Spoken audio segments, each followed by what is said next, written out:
Hello everyone, in this tutorial we are going to see how you can make a ramp up text effect in After Effects easiest way possible. So to make the effect in After Effects, you have to first come to your After Effects file, then add a text layer. I'll name it ramp up animation.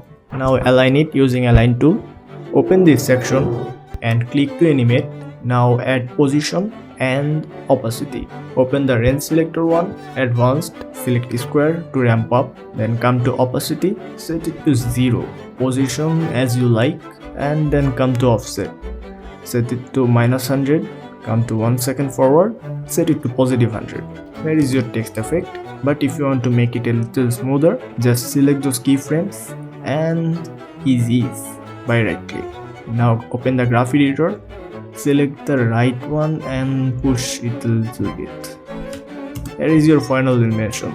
Thank you so much for watching. I'll see you in the next video. Bye.